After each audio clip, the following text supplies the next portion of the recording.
Assalamualaikum warahmatullahi wabarakatuh.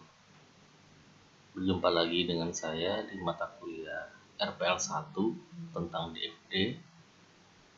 Di video kali ini saya akan mencoba memperlihatkan contoh aplikasi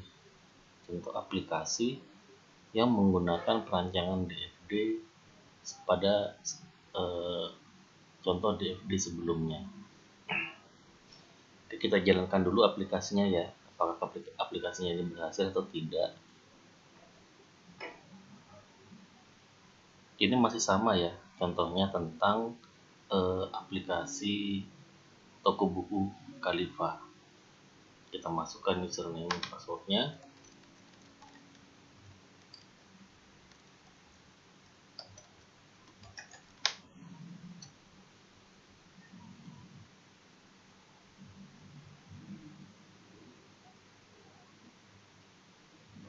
Oh bentar, saya lupa menghidupkan ini ya, XMPP-nya.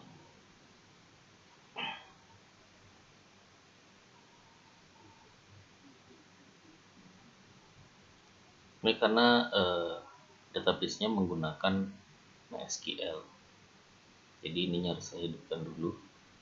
Oke, kita ulang.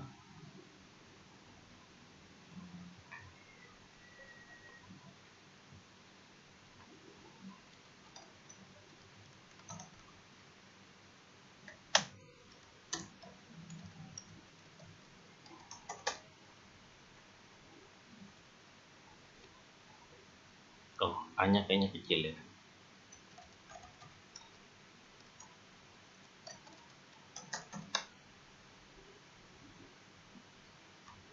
Oke, tadi kalau teman-teman perhatikan, ketika username dan passwordnya saya salah memasukkan, ada keluar pesan, maaf username atau password Anda tidak sesuai. Tapi kalau berhasil, dia langsung menunjukkan ke selamat datang dari nama usernya. Nah, itu yang namanya info login ya. Data loginnya username dan password, info loginnya ya ini tadi. Oke, kita masuk ke dalam. Nah, ini di halaman beranda, tapi ini sudah tampil data buku ya.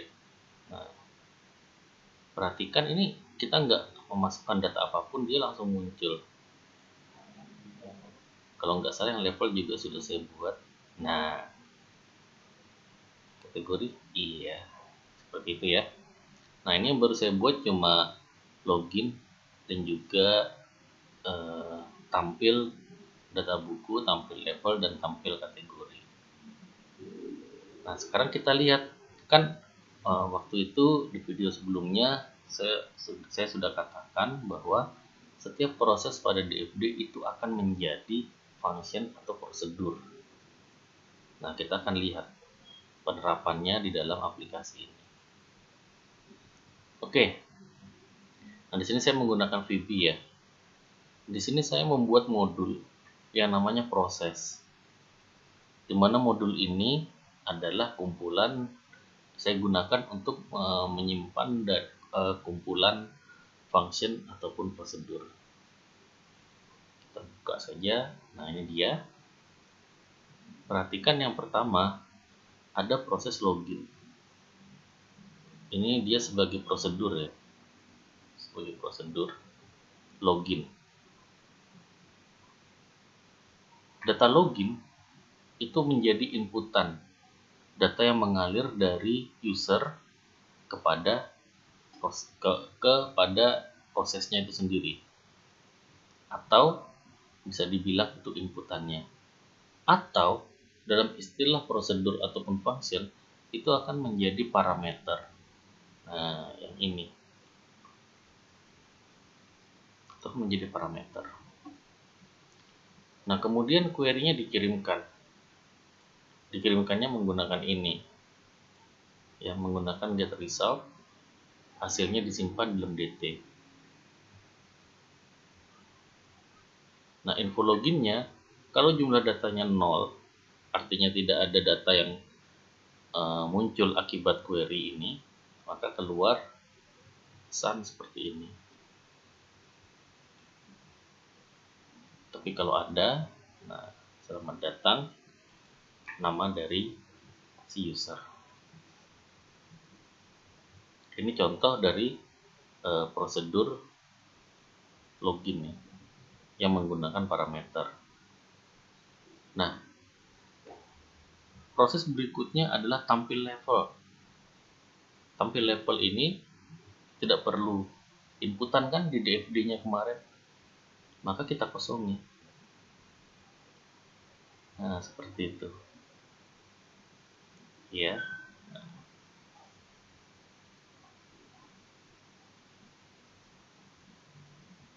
Nah, di sini langsung dipanggil query-nya, dan ini adalah output-nya atau info levelnya yang langsung mengalir kepada admin ya, taruh level. Nah, user juga begitu, tampil user, tidak perlu parameter. Tampil kategori juga seperti itu, tampil buku juga seperti itu. Nah, ya, oke. Jadi ini adalah contoh dari penerapan DFD di dalam bahasa pemrograman. Jadi memang DFD itu untuk pemrograman terstruktur itu memang sangat membantu sekali. Kita bisa kita dalam membuat program dalam pemrograman terstruktur itu tidak lagi mengawang-awang, sudah ada rancangannya. Jadi sangat salah ketika teman-teman itu membuat DFD-nya belakangan. Ya. Justru energi teman-teman akan terbuang sia-sia karena ketika membuat aplikasinya masih mengawang-awang. Jadi buatlah dulu rancangannya, baru kemudian buat aplikasinya. Oke, sampai di sini video kita. Terima kasih sudah menyaksikan. Wassalamualaikum warahmatullahi wabarakatuh.